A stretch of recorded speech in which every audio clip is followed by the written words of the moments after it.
his title. Gerald has posted his titles here on the screen.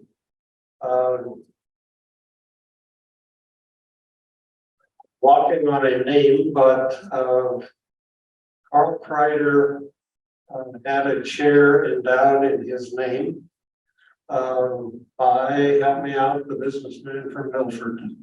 Howard Brennan. Thank you. Started Georgetown Brown. And he said, I'm going to honor Carl Kreider, and I'm going to make Carl Kreider the first holder of the Carl Kreider chair. So for some years.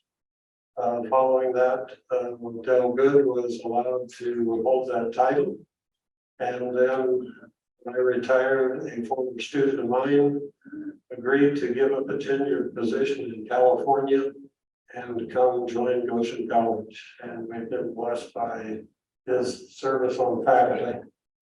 He currently has a dual assignment working for Goshen College, and as it indicates, spending time in South America part of the time with Underwood Mennonite Mission Network.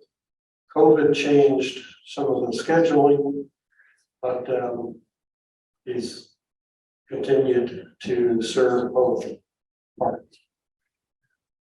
Finally, just one comment. Earlier we had a presentation by Luke Gosho about Native Americans in this region.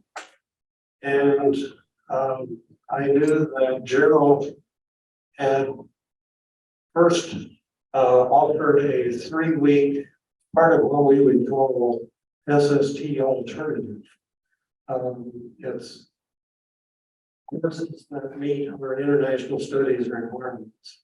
And he first proposed doing one right here in this region. And Yes, Lieutenant Hassan, huh? Yeah, we don't want our side comments to intrude. So, in which for 3 weeks, he introduced students to Native Americans in this area. And then, as he'll tell you, did 6 weeks in the Southwest the following year. So I thought it'd be great to hear another perspective on experience with that Native American population. Gerald, thanks for coming and sharing with us.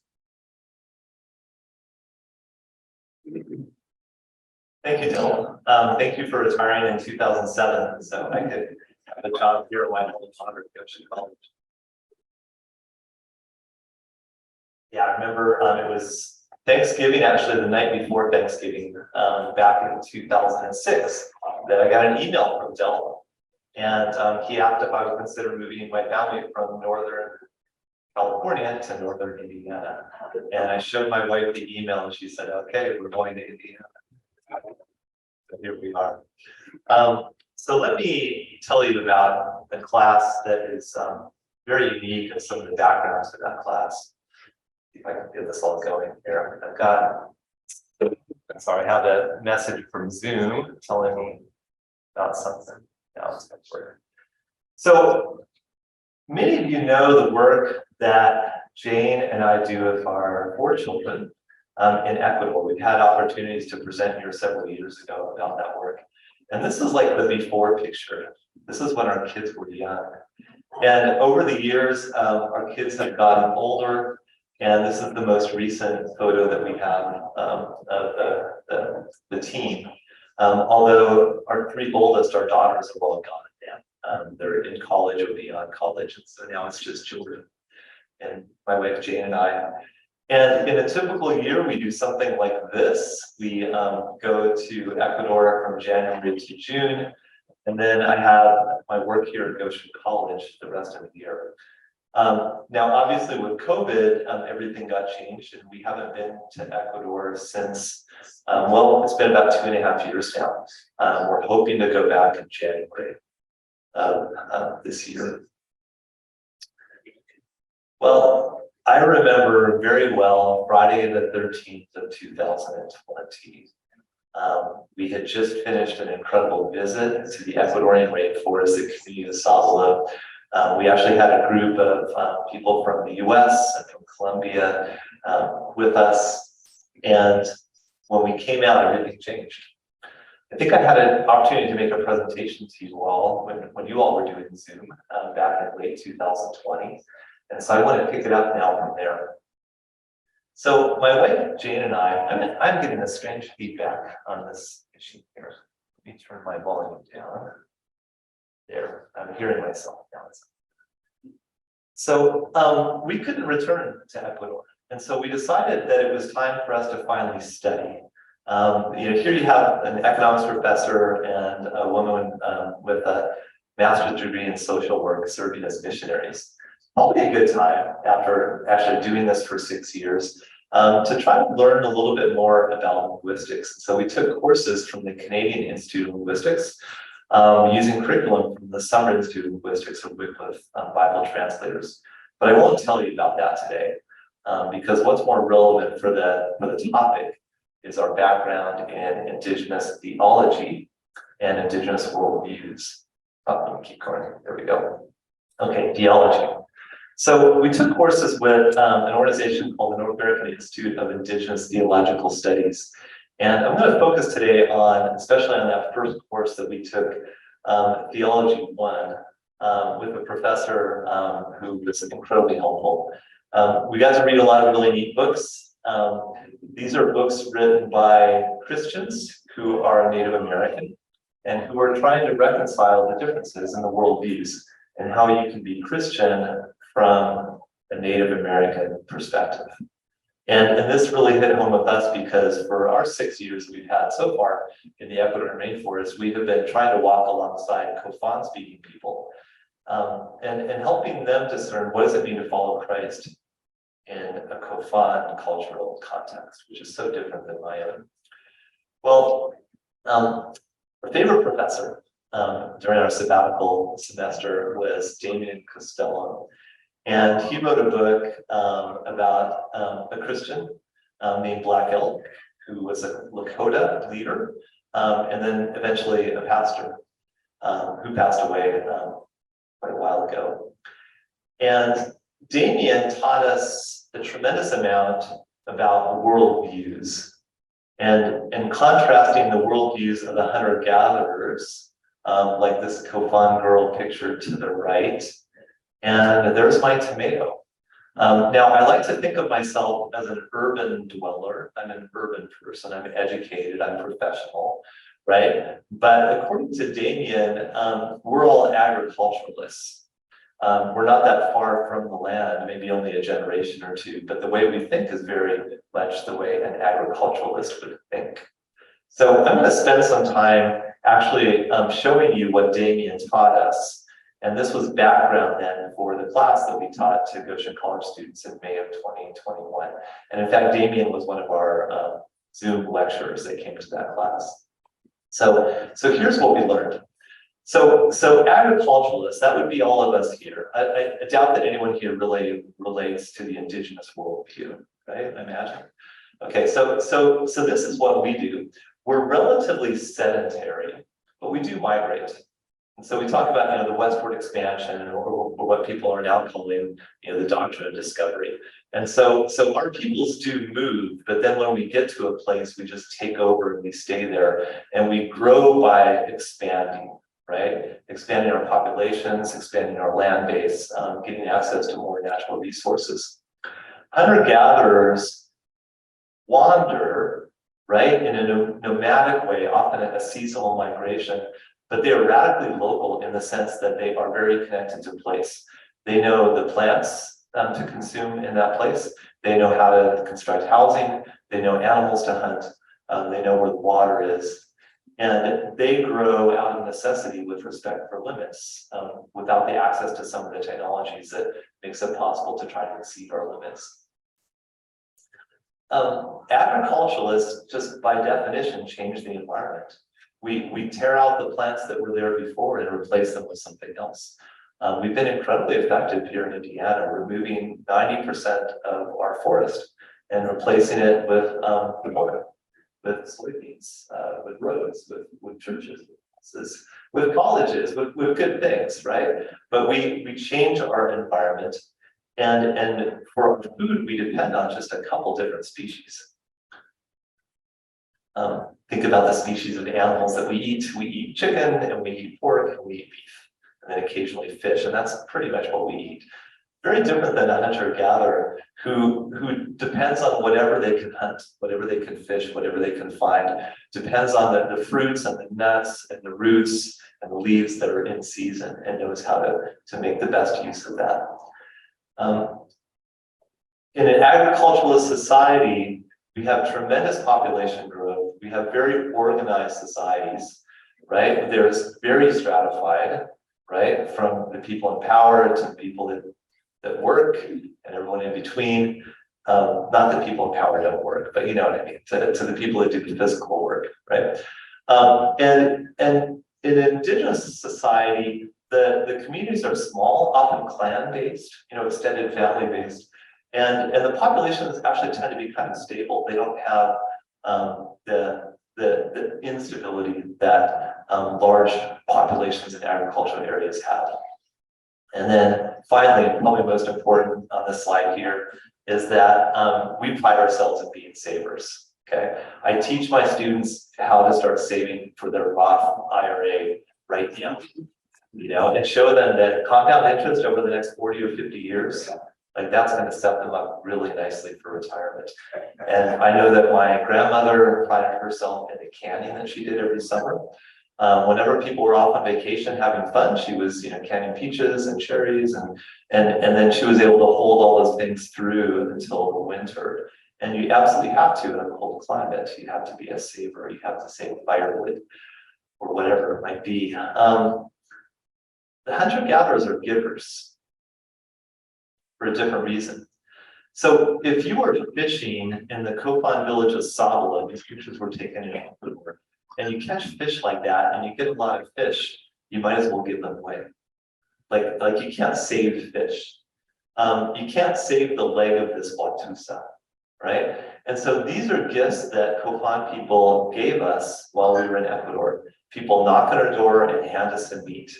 And we have to ask, what is this meat? Can you help us figure out how to prepare it, right? It's not chicken. It doesn't taste like chicken. And then what we do as givers, as part of our reciprocity or giving back, is we offer what we bring, which is rice and lentils. You know, this is the dry goods that we bring from outside the community. And here are some kids in our kitchen trying to show us how to make some different things to eat. Right? So very different worldview. Now, I want to go back to the upper part of Damien's presentation that he gave to my students. That I'm borrowing from him, and let's go a little bit deeper now into the beliefs that people have. So my way of thinking, and probably if I told you a story, it would start off with last night or last Tuesday, or like I did today, back in May of 2021, because time is very important and time moves in a linear way. And if you're in an indigenous community with people that don't wear watches, they can't tell you what time it was, and they don't really care as much about that. What's way more important is where it happened, right? Because people in Native American communities are place-based. And time, as it moves, actually moves in circles, right? Like the seasonal changes that we have. And for my culture, you know, we try to develop order and we do things. So I was told to come soon after 10:30 today, right? And to come and give this presentation. And I respond to that because that's what I'm used to doing. And in an indigenous society, instead of having order where one person kind of structures things, there's more consensus, there's more conversation about things. There's not as much concern about starting on time. It's more about who we are than about what we do. And then really importantly, since this is Sunday and we're at church right now, in an agricultural society, God is up there, right? Isn't that where God is? Don't we usually point up, like that's where God is, that's where heaven is, that's where we're going, right? Someday. in an indigenous society, and I know this very well from being among the Kofan, there are spirits everywhere. Okay? And you hope that God's spirit is nearby because there are some other spirits that aren't as beneficial as kind as God's. And for our society, you know, we desperately need a savior. And so God sent his son Jesus, right, to die on a cross to save us from our sins. That's what I learned as a child growing up, right? God is out there, and God sends a savior down here. From an indigenous perspective, the spirits are close, and what we need to do is to develop balance, right, between good and evil. And so just a completely different perspective. Okay? Now I taught an economics class, and here's the description of the class. And I have to tell you, this was actually Plan D. Plan A was we were going to go hike the Inca Trail. Okay, COVID knocked that one right out. Can't go to Peru, right? Plan B was we were going to go to Ecuador, and my family couldn't even go back to Ecuador ourselves, much less with a group of students.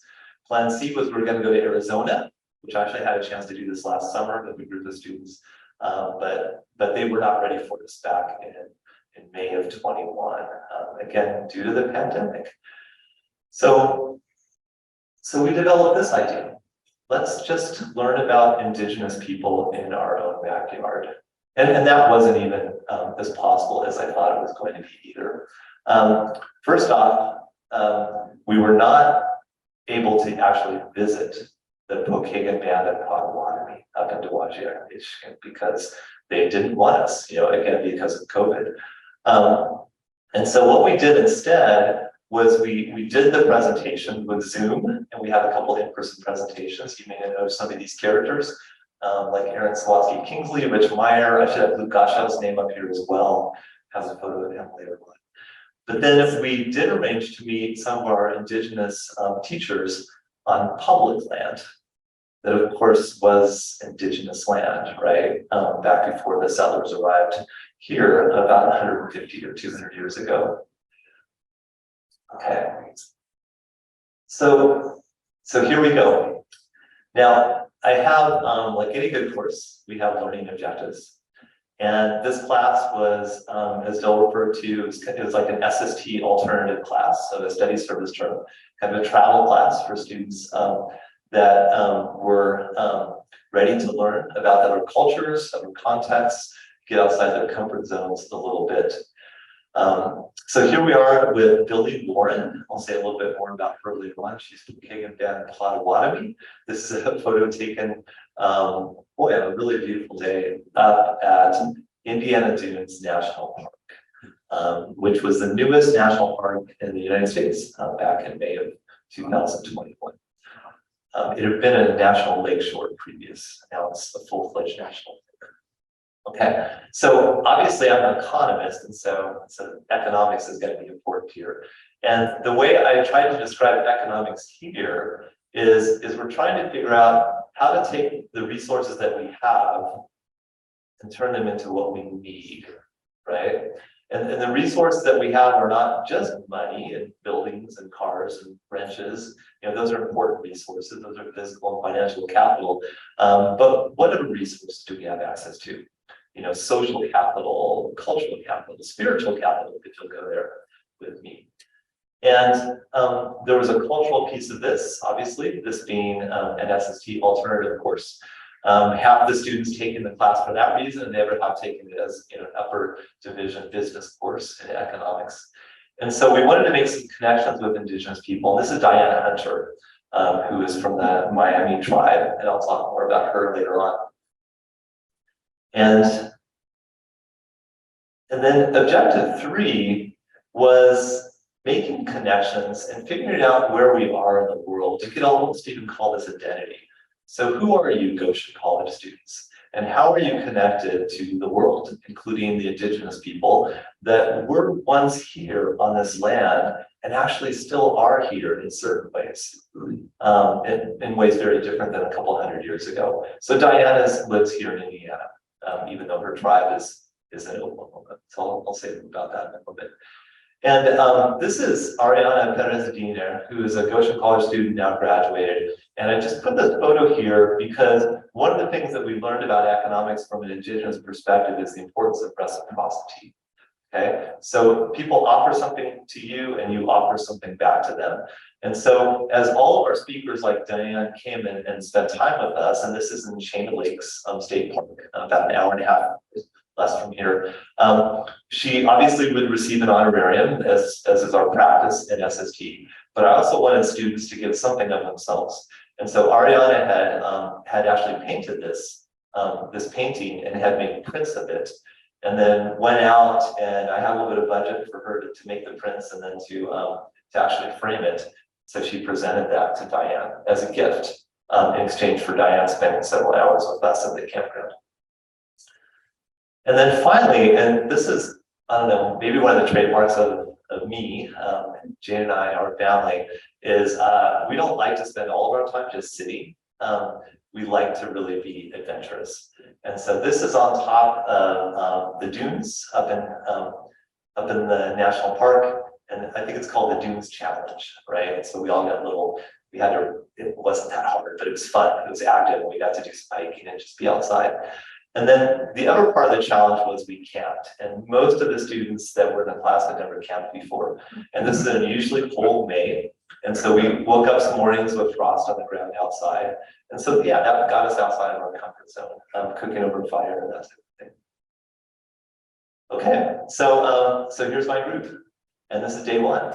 And you probably recognize the gentleman in the orange shirt. That's Aaron Sawatsky Kingsley, a Goshen College graduate. He's the city forester for Goshen, for the city of Goshen, right? And he's also now the director of the environmental resilience department in the city of Goshen. And we started with a walk along our own Elkhart River. So we started on campus. I met the students, on the first day, right here at the Newcomer Center. And we walked along the river and ended up with Aaron learning about service berries. And service berries are a native berry. Do you know them? Have you tasted them? Service berries. Okay, just a few of you. So it's a berry that was here, that was very prominent at one time, and they're trying to bring it back by planting these berries at places like the Reef Interpretive Center. Okay. Now I'm going to do something I don't usually do. But I am going to quote liberally from a really great article by a woman named Robin Wall Kimmer. Do you know who she is? Yes. Oh, she wrote Ratings, Yeah. Sweetgrass.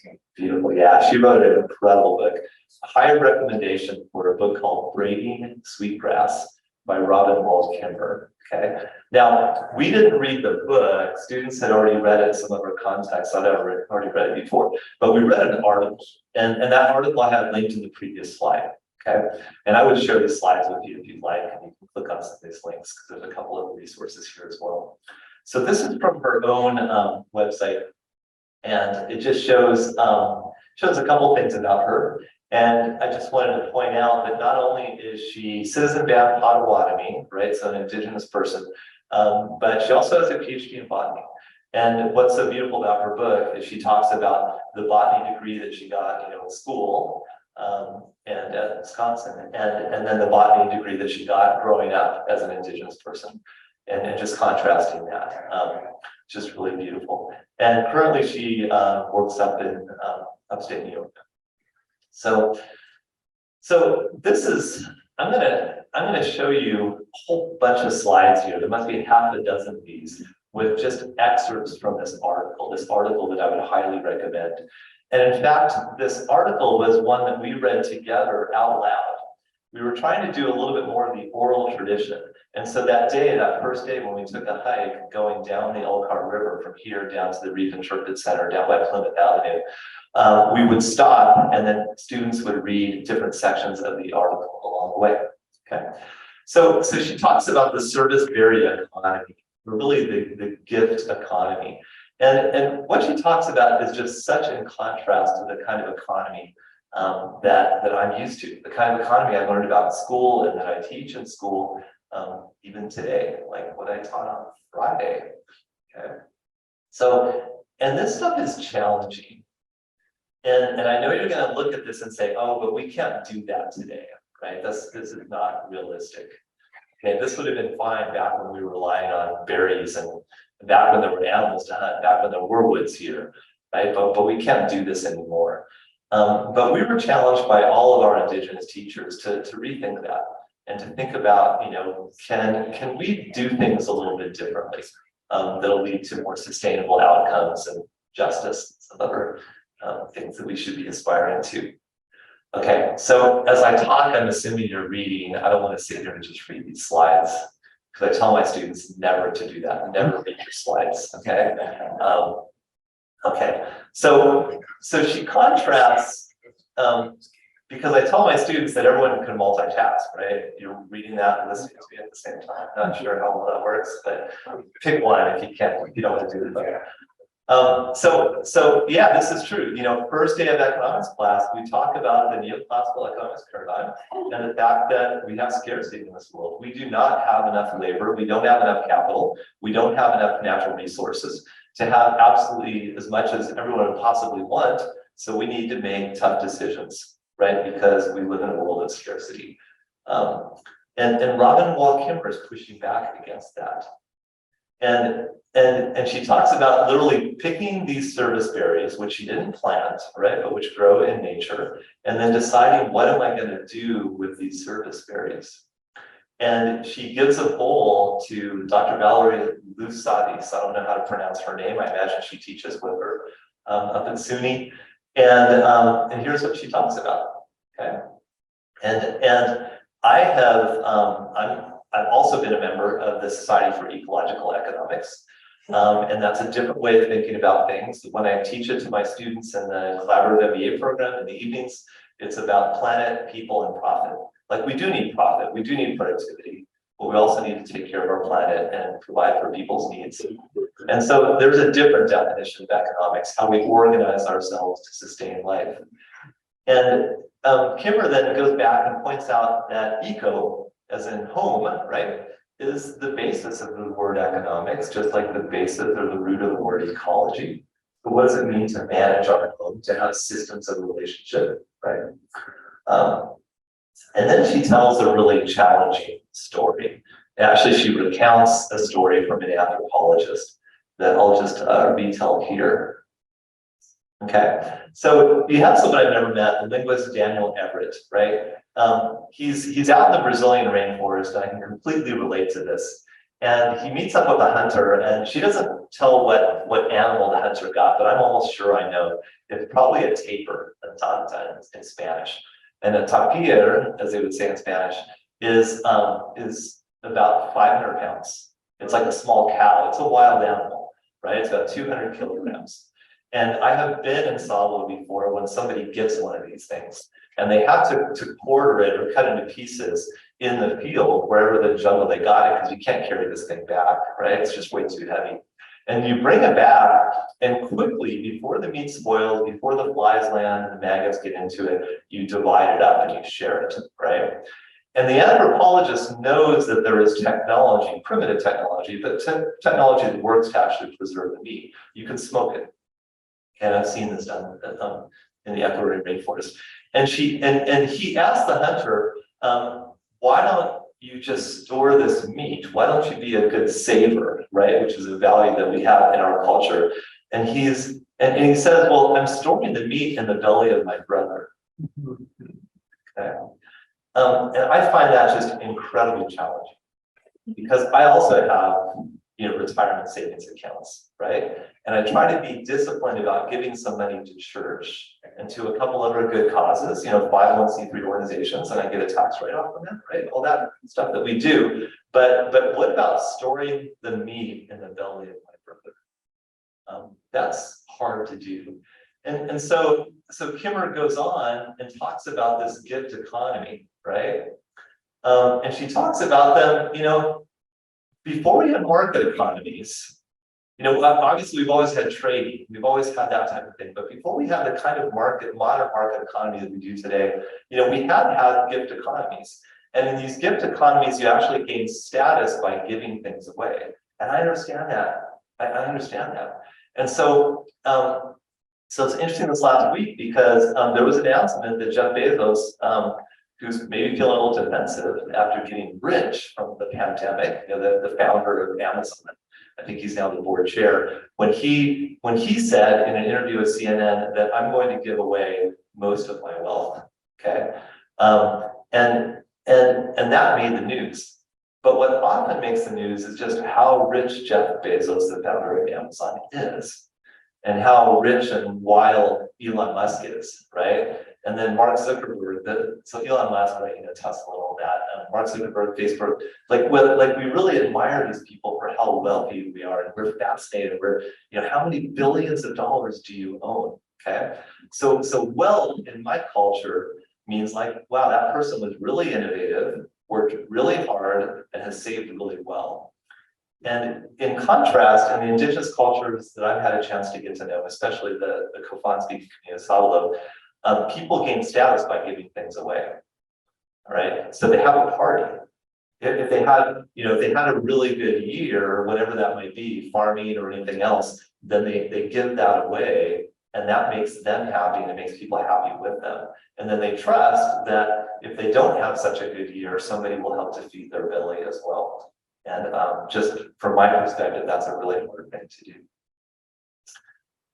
Okay, so I probably should just keep going and moving on beyond Ronald Walker and showing you some of the things that we've actually done.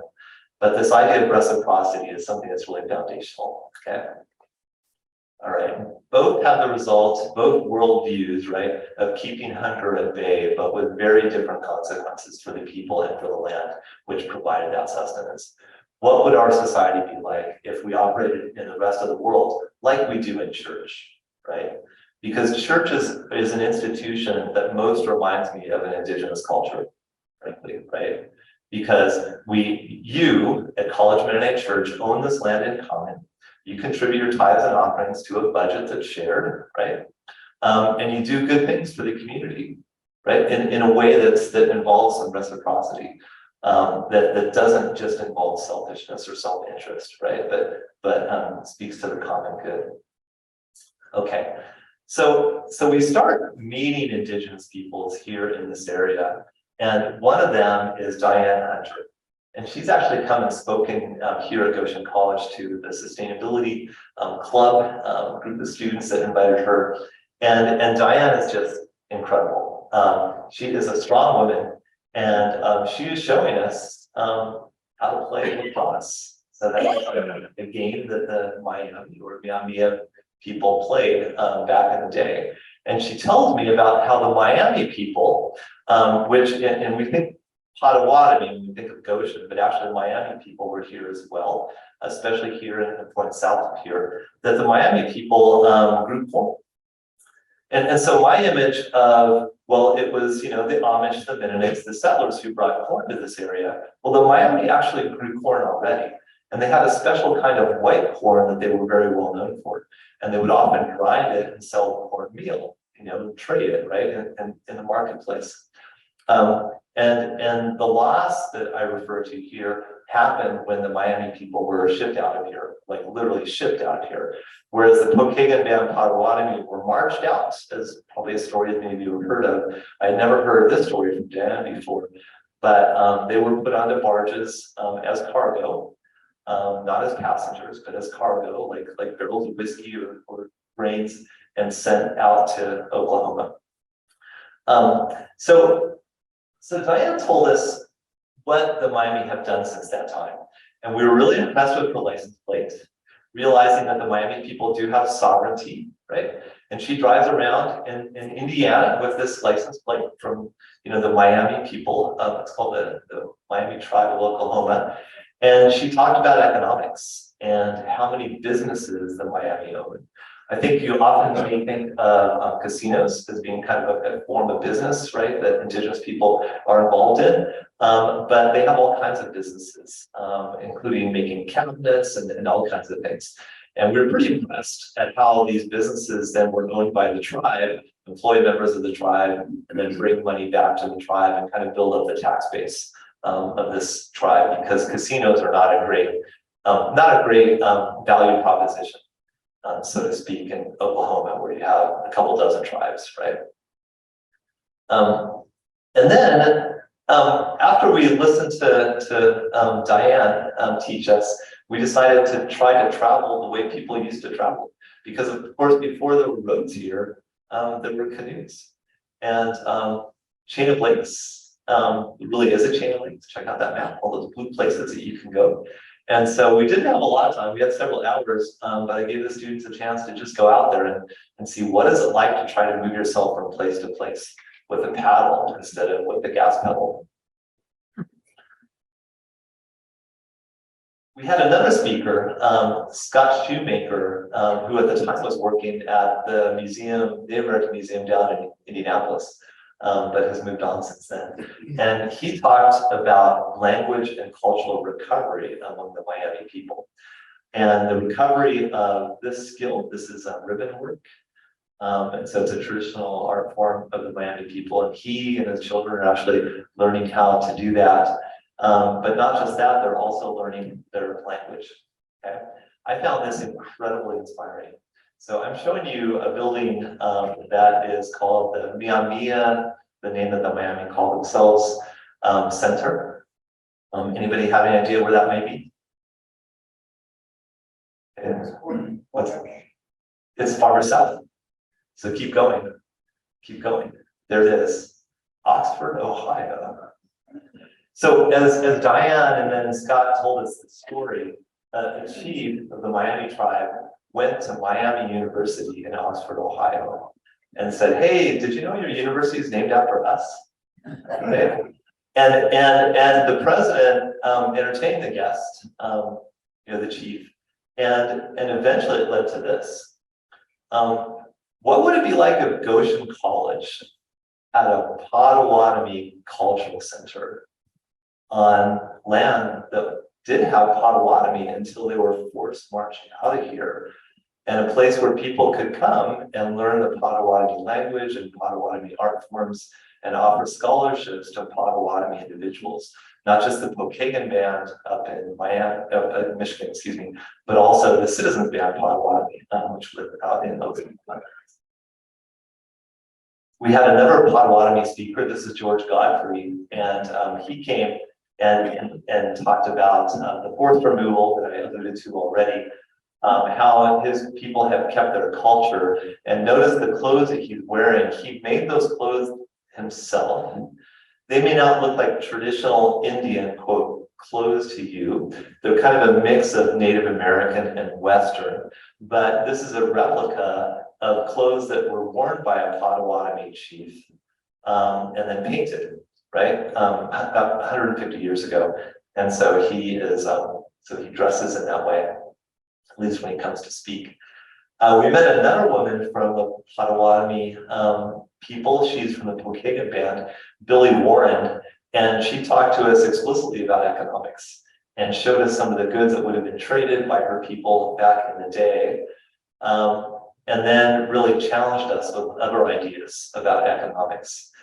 And then we met with Janine Canine, who's the director of the Department of Natural Resources at the Pokagon Band Potawatomi. And the place that we're standing is actually a place where wild rice is being restored. So Monoman is the word in the Pokagon language or the Potawatomi language for wild rice. You can't see that poster very well, so I'll just show you the picture. And we visited a swale. A swale is an area, a low area between sand dunes, where the Pokagon Band Potawatomi are helping the National Park Service bring back the wild rice that was once the staple to the Potawatomi people in this area through a really unique partnership. I'd like to finish this. I realize I'm running out of time here, so let me finish it with a little bit of scripture. And the version of the Bible that I'm going to use is this version. Does anybody know the First Nations version Bible? Okay, so you all look at least as old as I do, I'm 59. And if you're like me, you read stories in the Bible, and it's actually kind of hard to pay attention to them because you've read them so often.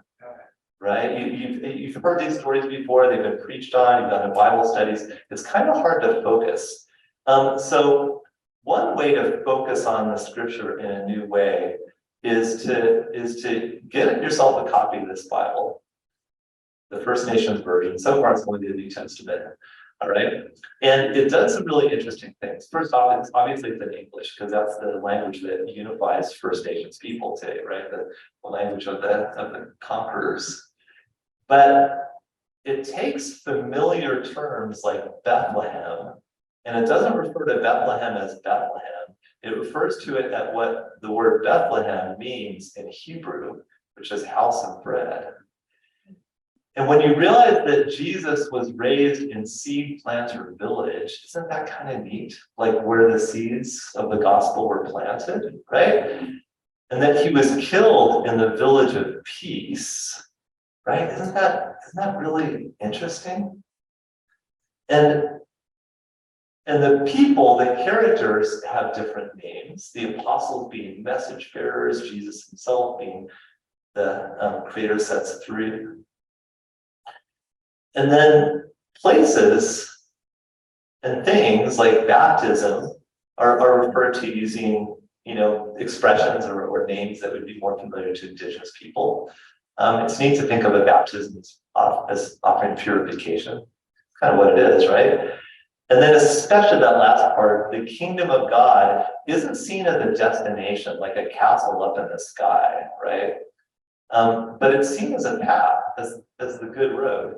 And I'll remind you that the word for the church back in the book of Acts, back before they had churches, was the way, right? And I've always thought of the way as being the right way from a moralistic way. It's like, it's the way. No, this is the way, right? But there's another way to translate that. In Spanish, it's El Camino, which makes it clear that it's the road, it's the path, it's the trail, it's the way we get there. And that's how the kingdom of God is translated in this text as well. So here's the verse that we use on our prayer part. We have been using the NIV, and not this version of it.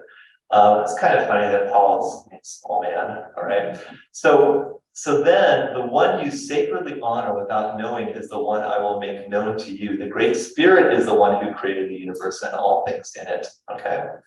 So this is Paul's famous speech to the Athens, in Athens, excuse me, and where he's talking about the unknown God that they have, that they're like a shrine to, or an image of.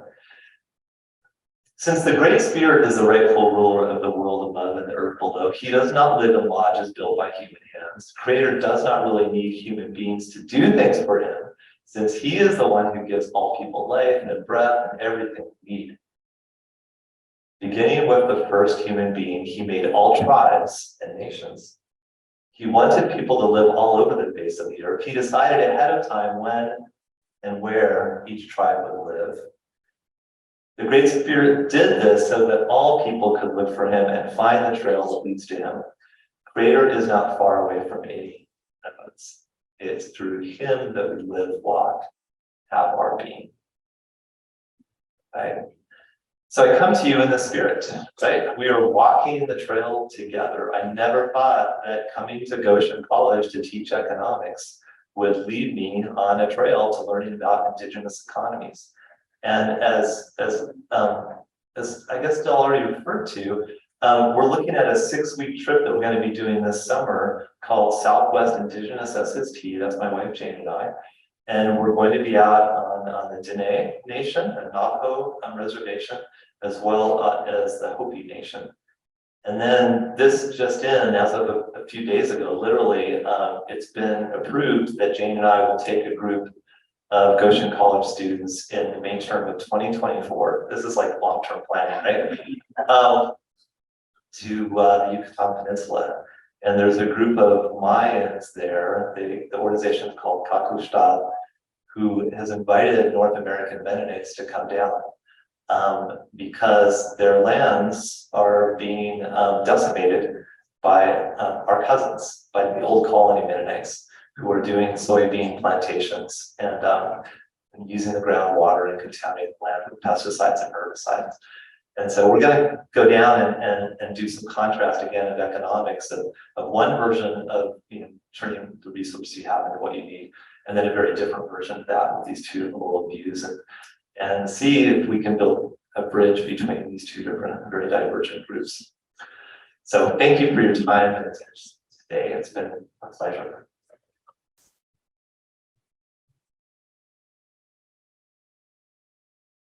I think we can have 5 minutes for any response to question you would like.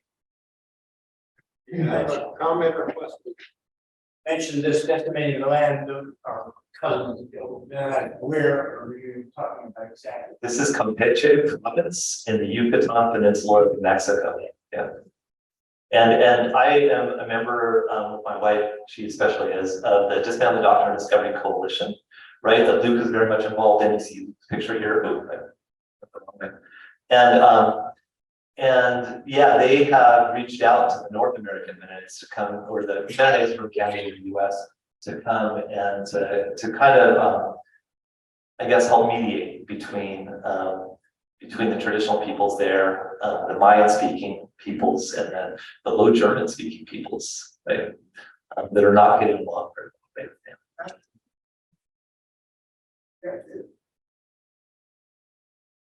Any other comments or questions? Okay, thank you again so much, Gerald.